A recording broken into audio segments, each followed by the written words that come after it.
Hello children, continuation of electromagnetic induction. In that, eddy currents. See, what is eddy currents? See, the eddy currents are the currents induced in solid metallic masses when changing magnetic flux passes through them.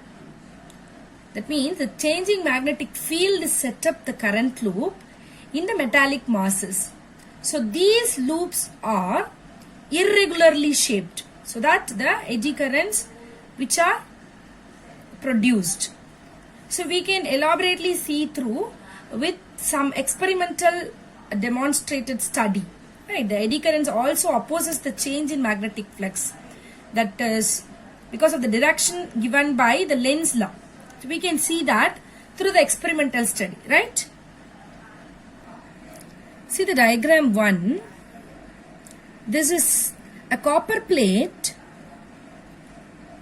to swing between the poles, strong poles of a magnet, strong magnet. The oscillations of the plate are highly damped and the plate comes to rest in a short time.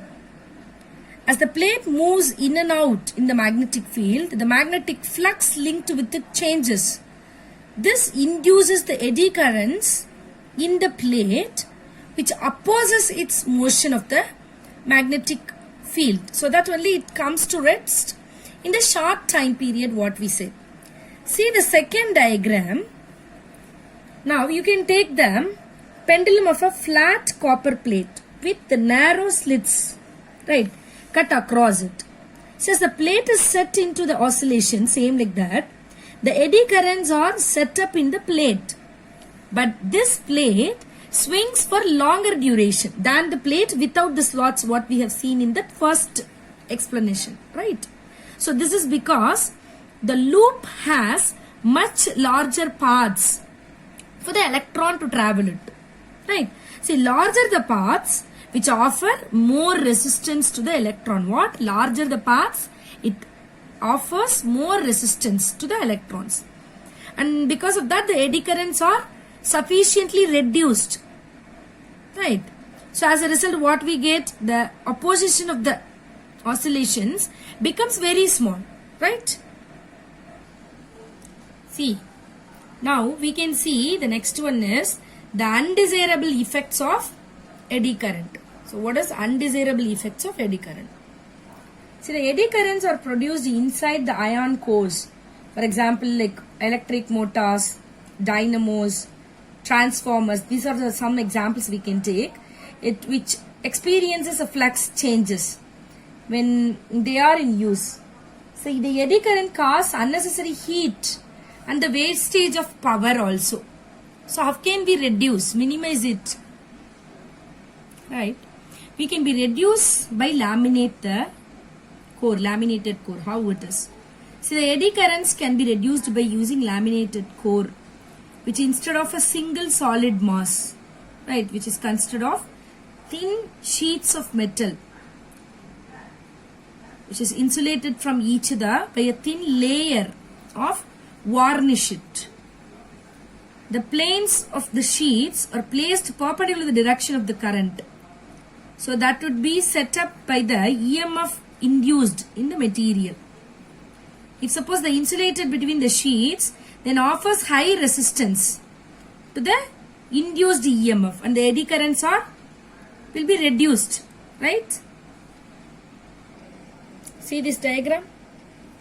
You can see the diagram for that. The eddy currents can be reduced by using laminated core. If suppose we laminated insulated layers, it is very easy for that to reduce it. The eddy current can reduce. If suppose instead of the solid mass if you used means, it will not able to easily sustain it. So what are the applications of eddy currents we can see? See, in the induction furnace, if a metal specimen is placed in a rapidly changing magnetic field, see, it will be very large eddy currents are set up in that. The heat produces is sufficient to even melt the metal. See, this process is used in the extraction of some metals from their ores. So this is the induction furnace. This is one of the application. The next one is the electromagnetic damping. See, some galvanometers have a fixed core mode, right?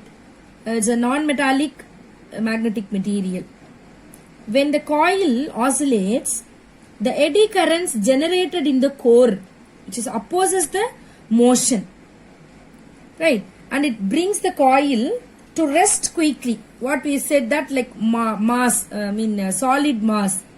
Like that we have to take here instead of that non-magnetic metallic materials. When we taken that, it is very electromagnetic damping. We can use it there. What is electric brake? See, a strong magnetic field is applied to the rotating drum attached to the wheel. See, eddy current setup in the drum, it exerts a torque on the drum so as to stop the train easily. So there and all they are using the electric brakes. So what is electric power meters? Electric power meters, which is nothing but in an analog type electric power meter, an aluminum disc you may see in earlier days used. Nowadays the digital they are using. The power meters, an aluminum disc rotates due to eddy currents. So these currents are induced by magnetic field produced by the sinusoidal varying currents in the coil. What is self-inductance? When a change in current flows through a coil, the magnetic flux linked with the coil changes and an opposing EMF is induced in the same coil, right? Which is called self-inductance of EMF. The phenomenon which we can call it as a self-inductance. So what is self-induction or quotient of self-induction we can see. So the quotient of self-induction, which is nothing but the magnetic flux, what we said, linked with the coil, which is directly proportional to the current through the coil, which is nothing but the phi, magnetic flux phi, which is directly proportional to I. So that is the meaning. Or we can take it phi, which is equal to Li. See, the proportionality constant L, which is nothing but called as a self-inductance. The induced EMF set up in the coil will be it's equal to minus d by dt of phi or d phi by dt, which is equal to, we can take summation epsilon, which is equal to minus L di. So minus L di by dt. If suppose di by dt, which is equal to 1, then what will happen? EMF, which is equal to minus L. That means what? The self-inductance of the coil may be defined, we can say, the induced EMF which is set up in the coil due to the unit rate of change in the current through it. So from that we can say the unit of self-inductance L, which is equal to epsilon by di by dt.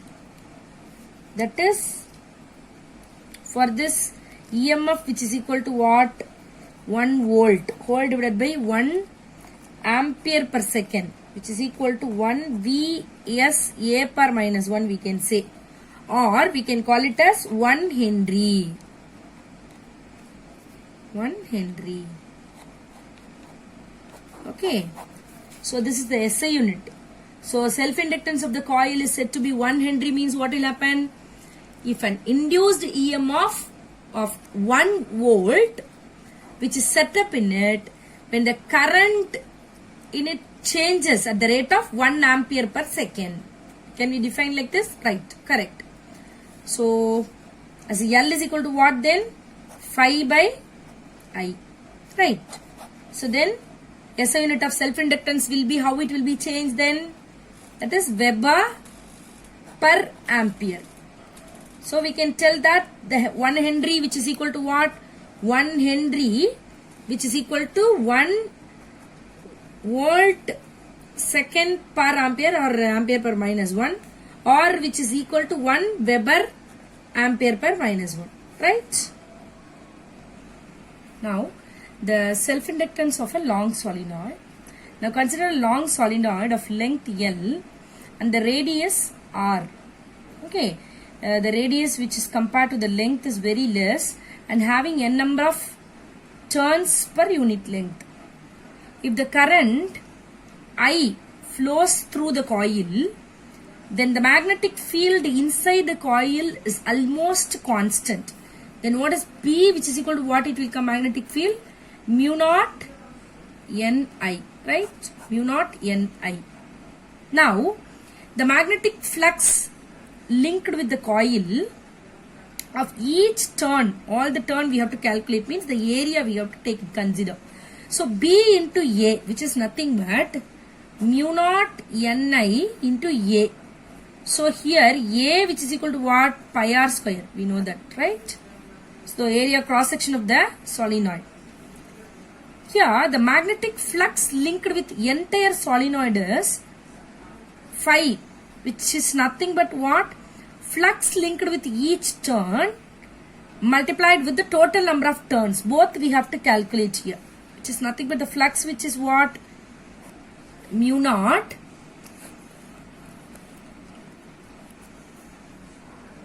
N I A into the number of turns N L. So, which is nothing but mu naught N square L A I. Yes, correct. But what is phi in general in self-inductance? Phi is equal to Li. So, we are going to compare for the self-inductance of the long solenoid. For the long solenoid,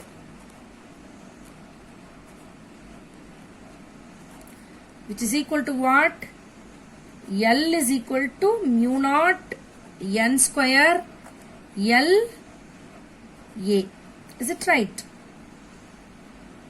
See, if N is the total number, capital N, maybe we are taking as a number of turns, which have taken means N is equal to N by L. All the time we are taking this, the number of turns for this. The simple application this one. So here L, which is equal to what it will come when we apply this? Mu naught N square A by L. So if the coil is wound over a material is high relative magnetic permeability. If suppose for example we have take a soft iron core, it may be, right? Then what it will be? L is equal to, you have to take mu naught, and as you have to consider mu r also, which is permeability, and N square L A, which is equal to mu naught mu r N square A by L. Okay, this is for the self-inductance of the long solenoid.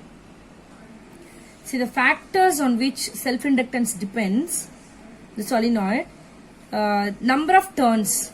So the number of turns, which is L, which is directly proportional to N square. That means larger the number of turns in the solenoid, larger its self-inductance. Okay, the area of cross section, which is L is directly proportional to A, which means what? Larger the area of cross section of the solenoid, larger its self-inductance also.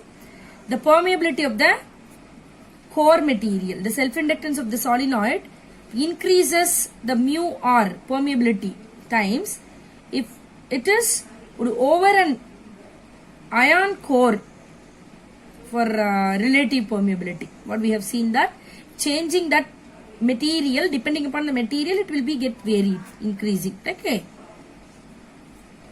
Thank you, students.